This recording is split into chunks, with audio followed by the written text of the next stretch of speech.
మీ బంగారాన్ని సొమ్ముగా మార్చే బాధ్యత మాది. తాకట్టులో ఉన్నా సరే విడిపించి కొనబడును. వివరాలకు సంప్రదించండి కొమూరి గోల్డ్, ఆంధ్రప్రదేశ్ మరియు Telangana.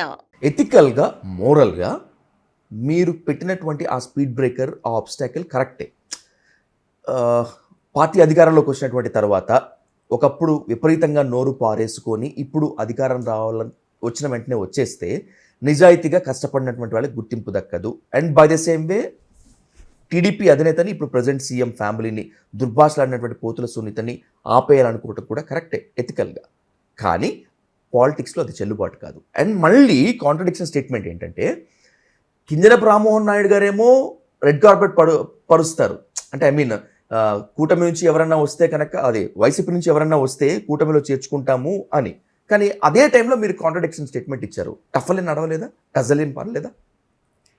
What I feel I told in the social media. అది పార్టీ పాటించవచ్చు, పాటించుకోకుండా ఆమెను తీసుకున్నా నేనేమి అనను. కానీ మీరు అన్నట్టు they should be little bit morals.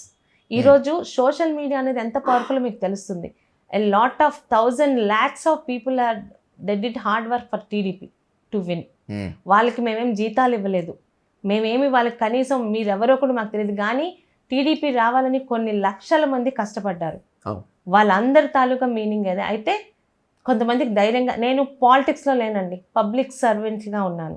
Politics అంటే మీరు అన్నట్టు పదవుల కోసం ఏదన్నా ఎవరినైనా తీసుకొచ్చి ఏదైనా వేసుకుని maybe that is politics. But as a గౌత్ family we are always in people's లీడర్గానే ఉన్నాం. ఈరోజు ఇంత ఇబ్బంది పడి నిన్నటి వరకు నోటికి వచ్చినట్టు అసభ్యమైన మాటలు, గౌరవం ఉండకపోవచ్చు. ఇప్పుడు రేవంత్ రెడ్డి గారు మా పార్టీలోంచి వెళ్ళిపోయారు. He never said anything to Chandrababu Naidu గారు. ఇప్పుడు మా పార్టీ మారినంత మాత్రాన్ని నేను తిట్టాలని లేదు కదా. ఆ కల్చర్ని తీసుకొచ్చింది వైసీపీ. మరి పోతుల సునీత గారు లాంటి ఆవిడ్ని రేపు ఉదయం మా పక్కన మాకు ఒక కొలీగ్గా కూర్చోబెట్టుకునే అంత ఇదైతే నాకు ఆ రోజు లేదు. నా ఫీలింగ్ని నేను పెట్టగలిగాను. సంహౌ మరి చాలా మంది దాన్ని సపోర్ట్ చేశారో ఎందుకో ఆమెను తీసుకోలేకపోయారు.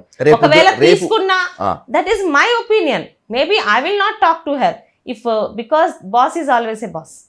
పార్టీ ఆయనది, పార్టీ ఆయనది. పార్టీకి ఏది మంచో ఏది చెడ్డో ఆయనకు తెలుసు. కానీ ఈరోజు పార్టీలోని కార్యకర్తలు అన్న వాళ్ళు కూడా చాలా ఇంపార్టెంట్ రోల్. వాళ్ళ తాలూకా ఇష్టాలు కూడా మనం కొంచెమన్నా విలువ ఇవ్వగలగాలి. ఇవ్వకపోయినా వాళ్ళు ఒప్పుకుంటారు. బట్ ఏది మంచిది ఏది చెడ్డదని సారికి తెలుసు. ఒకవేళ రేపు ఉదయం ఆమెను తీసుకున్నా, నేను నా ఒపీనియన్ నా వరకే, మేబీ నేను మాట్లాడకపోవచ్చు, ఆమె పార్టీలో ఉంటారు. పార్టీలో అందరూ నాకు నచ్చాలని లేదు కదా. ఇంత ఓపెన్గా, ఇంత ఫ్రాంక్గా, ఇంత హానెస్టీగా పాలిటిక్స్లో ఉంటే మంచి ఫ్యూచర్ ఉంటుందని మీరు నమ్ముతారా? మీ వరకు మంచి పొజిషన్ రాకపోవచ్చు, బట్ నన్ను ఎవరు కామెంట్ అయితే చేయలేదు. కానీ రాజకీయాలంటే పదవులు, పొజిషన్లు మాత్రమే. ఎమ్మెల్యేగా కూడా సేవ చేయొచ్చు, మంత్రిగా కూడా సేవ చేయొచ్చు.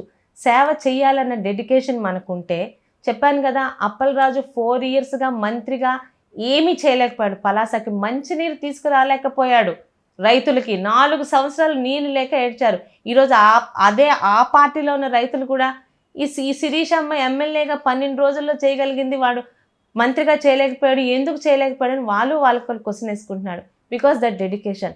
ఈరోజు జిల్లా మంత్రి గారు కానీ, జిల్లా కేంద్ర మంత్రి గారు కానీ, నారా లోకేష్ గారు కానీ, చంద్రబాబు నాయుడు గారు కానీ, నా కాన్స్టిట్యున్సీకి నేను కావాల్సింది వెళ్ళి అడిగితే ఇచ్చే పరిస్థితిలో ఉన్నారు, ఇస్తున్నారు.